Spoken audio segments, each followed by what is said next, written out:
안녕하세요. 장사의 비밀 장비입니다. 오늘은 왜 요즘 자영업이 이렇게 힘들어졌는지, 그리고 지금 사장님들이 무엇을 바꿔야 하는지 이야기해 보겠습니다. 매출은 늘었는데 왜 사장은 무너질까요?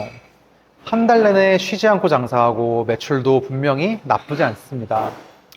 그런데 직원 월급과 거래처 대금을 보내고 나면 내 통장에는 남는 돈이 없습니다. 손님은 있는데 이익은 줄어들고 부족한 돈은 결국 빚으로 버티게 됩니다. 많은 분들이 단순히 불경기 때문이라고 생각합니다. 하지만 지금 대한민국 요식업이 힘들어진 이유는 그것만이 아닙니다. 오늘은 사장님들이 무너지는 진짜 이유와 이 상황에서 살아남기 위해 무엇을 바꿔야 하는지 말씀드리겠습니다. 대한민국 요식업이 무너지는 첫 번째 이유, 바로 인건비 상승입니다. 지금 외식업은 매출보다 인건비가 더 빠르게 오르는 구조가 됐습니다. 많은 사장님들이 최저임금이 올라서 힘들다고 이야기합니다. 물론 맞는 이야기입니다. 하지만 사실 더 큰 문제는 인건비가 오른 것 자체가 아니라 오른 비용을 가격에 반영하기 어려워졌다는 것입니다. 외식업은 원래 인건비 비중이 높은 업종입니다. 예전에는 원가나 인건비가 오르면 어느 정도 가격을 함께 올릴 수 있었습니다. 하지만 지금은 다릅니다. 손님들은 더 많은 선택지를 가지고 있고 가격이 조금만 올라가도 다른 매장과 바로 비교합니다. 결국 인건비는 계속 오르는데 판매 가격은 마음대로 올리지 못하니 그 부담은 고스란히 사장님 몫이 됩니다. 그래서 매출은 예전보다 늘었는데도 순이익은 오히려 줄어드는 일이 반복되고 있습니다. 여기에 직원을 구하는 것조차 점점 어려워지고 있습니다. 한 사람이 부족하면 남아있는 직원들의 업무가 늘어나고 서비스 품질은 떨어질 위험이 커집니다. 결국 더 많은 인건비를 쓰면서도 운영은 더 어려워지는 구조가 만들어진 것입니다. 또한 노무 관리도 예전보다 훨씬 복잡해졌습니다. 근로기준법을 비롯해 사업주가 신경 써야 할 사항은 계속 늘어나고 직원 관리에 들어가는 시간과 책임 역시 이전보다 훨씬 커졌습니다. 예전에는 장사를 잘하는 사람이 성공했습니다. 지금은 장사뿐 아니라 운영까지 잘하는 사람이 살아남는 시대입니다. 그렇다면 어떻게 해야 할까요? 답은 단순히 인건비를 줄이는 것이 아닙니다. 인건비가 적게 드는 구조를 만드는 것입니다. 저희도 직영점을 운영하면서 깨달은 것이 있습니다. 처음에는 사람이 부족하면 사람을 더 뽑는 것이 해결책이라고 생각했습니다. 하지만 실제로는 사람을 늘리는 것보다 시스템을 개선하는 것이 훨씬 효과적이었습니다. 메뉴를 조금 더 단순하게 만들고 조리 순서를 바꾸고 직원들의 동선을 줄이고 누구나 빠르게 적응할 수 있도록 매뉴얼을 만드는 것. 이런 작은 변화들이 쌓이면서 같은 인원으로도 더 많은 손님을 받고 더 안정적으로 매장을 운영할 수 있게 됐습니다.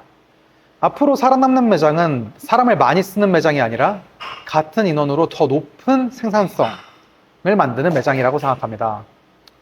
두 번째는 원재료 가격 상승입니다. 요즘 장사를 하시는 분들이라면 누구나 느끼실 겁니다. 예전보다 식자재 가격이 정말 많이 올랐습니다. 고기, 채소, 식용유, 소스, 거의 모든 원재료의 가격이 계속 오르고 있습니다. 문제는 원재료 가격은 한번 오르면 쉽게 내려오지 않는다는 것입니다. 그런데 인건비와 마찬가지로 원가가 올랐다고 해서 메뉴 가격을 마음대로 올릴 수도 없습니다. 손님들은 이전보다 훨씬 다양한 선택지를 가지고 있고 가격이 조금만 올라가도 다른 매장과 서로 비교하기 때문입니다. 결국 같은 메뉴를 팔아도 예전보다 남는 돈은 계속 줄어들게 됩니다. 그래서 많은 사장님들이 원가를 줄이기 위해 더 저렴한 식자재를 찾기 시작합니다. 하지만 저는 이 방법이 정답은 아니라고 생각합니다. 원가를 줄이기 위해 품질을 낮추면 당장은 비용이 줄어들 수 있습니다. 하지만 결국 고객은 그 차이를 느끼게 되고 한 번 잃은 신뢰와 단골은 다시 되찾기 어렵습니다. 저희도 원가가 오를 때마다 늘 같은 고민을 했습니다. 가격을 올릴 것인가? 아니면 품질을 낮출 것인가? 하지만 저희가 선택한 것은 품질을 유지하는 것이었습니다. 물론 가격은 일부 조정할 수밖에 없는 순간도 있었습니다. 그런데 여러 매장을 운영하면서 확실히 느낀 것이 하나 있습니다. 사람들은 비싼 가격을 싫어하는 것이 아니다. 내가 지불한 가격보다 가치가 낮다고 느낄 때 사람들은 실망합니다. 맛있게 먹고 배부르게 먹고 친절한 서비스를 받고 깨끗한 공간에서 만족스러운 식사를 했다면 대부분의 고객은 그 가격을 합리적이라고 받아들입니다. 반대로 아무리 저렴해도 기대보다 만족도가 낮으면 손님들은 다시는 찾아오지 않습니다. 그래서 저희는 원가를 줄이기 위해 품질을 포기하기보다 고객이 가격 이상의 만족을 느낄 수 있도록 만드는 데 집중했습니다. 장사는 많이 파는 것이 중요한 것이 아니라 팔수록 고객이 만족하고 팔수록 남는 구조를 만드는 것이 더 중요합니다. 앞으로 살아남는 매장은 원가를 가장 많이 줄인 매장이 아니라 가격 이상의 가치를 가장 잘 전달하는 매장이라고 생각합니다. 세 번째는 고객이 변했습니다. 저는 사실 이것이 가장 큰 변화라고 생각합니다. 예전에는 맛만 있으면 장사가 잘 됐습니다. 좋은 자리에 가게를 열고 음식만 맛있으면 손님은 자연스럽게 찾아왔습니다. 하지만 지금은 다릅니다. 맛있는 식당이 너무 많습니다. 고객은 단순히 맛있는 음식을 찾는 것이 아니라 다시 오고 싶은 이유가 있는 식당을 찾고 있습니다. 저희도 매장을 운영하면서 가장 많이 고민했던 것이 있습니다. 어떻게 하면 손님을 한 번 더 오게 만들 수 있을까? 그래서 음식 맛은 당연히 기본으로 하고 공깃밥과 카레, 소면을 무료로 제공하고 매장은 항상 깨끗하게 유지하고 직원 교육도 꾸준히 이어가고 있습니다. 사실 이런 것들이 당장 돈을 더 벌기 위한 선택은 아닙니다. 여기는 다음에도 와야겠다. 그 한마디를 듣기 위한 투자였습니다. 실제로 저희는 문정, 금정, 영등포처럼 서로 다른 상권의 매장을 운영하고 있습니다. 상권도 다르고 찾아오는 고객층도 다릅니다. 그런데 단 한 가지는 똑같았습니다.